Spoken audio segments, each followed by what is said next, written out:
i-discuss yung concept ng self-defense. There are two kinds of self-defense, non-physical and the physical. And one of the best methods is the non-physical. Although yung physical ang mas kilala natin, kasi yun ang pagkatanggol sa sarili. Ang importante sa lahat, yung non-physical, that's the best method of self-defense. Tulad ng pagsigaw, paghingi ng saklolo, ng tulong. Iba nahihiyang sumigaw eh. Pero importante, ang tawag namin doon, power yell. And then pangalawa, yung pagtakbo, okay? That's good. But sometimes yung pagtakbo, minsan di natin magagawa yan eh. We have to talk to our body first eh. Are we capable to run? Isipin mo na yung katawan mo or depende sa suot mo kung makatakbo ka ba. So doon pa lang pumapasok yung concept ng physical na talagang kinakailangan lumaban ka. Pero sir, paano po ba natin ito ma-avoid? Yung mga delikadong lugar, mga ganon, o yung mga mangyayaring masasama, paano po yun maiwasan? Actually, walang makakapag-avoid niyan eh. Nature na magde-decide kung talaga mapupunta tayo. So, ang dapat lang talaga, yung we have to be prepared first, physically, mentally, then aware tayo ng situation. Know yourself eh. Alam mo kung paano ka maglakad, paano ka manamit, paano mo dalhin yung sarili mo. Kung mabagal ka maglakad, nakayuko ka, very timid ang dating mo, ikaw ang perfect victim. Pero kung nakataas yung noo mo, and then galaw ka ng galaw yung neck mo habang naglalakad ka, talagang aware na aware ka, alert ka, medyo ilag sila sa'yo. So sir, in your opinion, syempre po alam nyo lahat ng klase ng self-defense. Ano po yung pinaka-tingin nyo mag-work talaga? One of the best area na may suggest ko sa'yo, pinaka-accessible talaga yung mata. Pangalawa lang yung kamay. And then yung groin, pangatlo lang yun. Kasi common na yung pagtira sa groin eh. Alam na ng lahat ng attacker yan. So kaya nila i-prevent yan, kaya nila i-counter yan. So sir, ano po yung masasabi niyo sa viewers natin? Parang paano sila mag-iingat pag nandyan sila sa labas ng streets?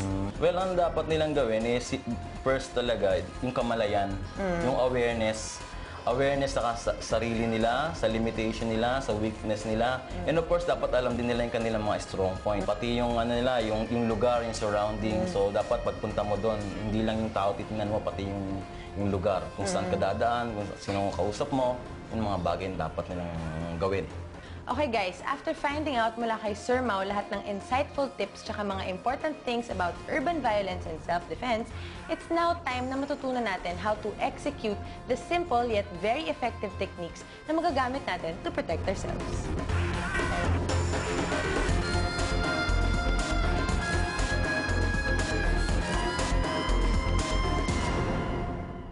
First, gagawin mo ito.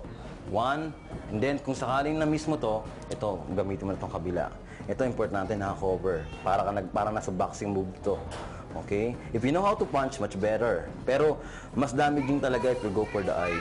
So guys, itong gagawin ko para to sa mga mahahabang buhok. Siyempre tayong mga Pinay, mahilig tayo magpahaba ng buhok, di ba? Pag naglalakad tayo sa street at grinab nilang buhok natin, ito ang dapat gawin. Panoodin nyo.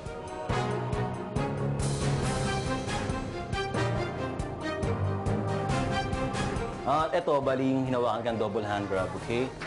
Kapag hinihila ka niya, instead na makipaghilahan ka, you have to use his force against him.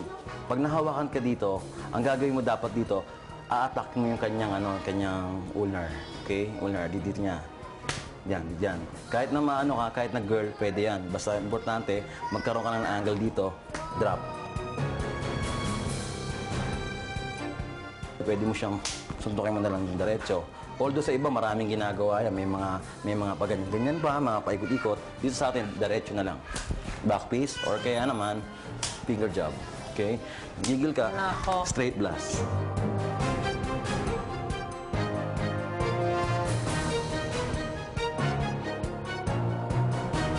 Okay.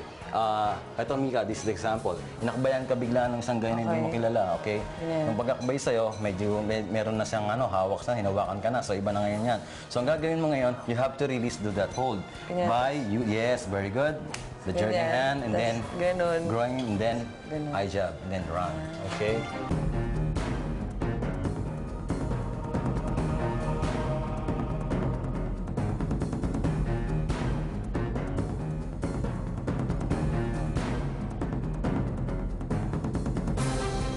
Ay, nako guys, kahit na very simple lang yung mga techniques na tinuro ni Sir Mau, nako, very useful to. Kasi ito naman talaga yung nangyayari sa streets, di ba? Hindi naman kailangan yung mga complicated pa na may mga hoo-hoo, ganun-ganon. Kailangan lang kung ano yung gagawin sa'yo, alam mo na kagad kung paano ka mag-rest backin yung sarili mo, di ba? Di ba, sir? Yeah, that's correct.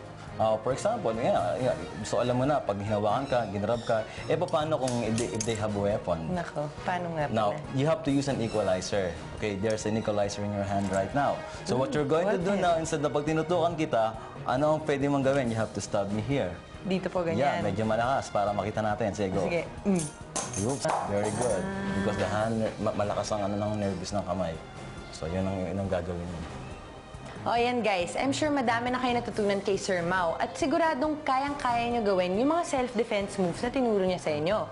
Pero syempre, sino ba naman ang gusto maharas o ma-hold up, diba? Syempre, hindi natin to pinapangarap. Pero it's always best to be prepared. And remember guys, the best self-defense pa rin is to avoid these dangerous situations. Always be aware and careful of the people around you.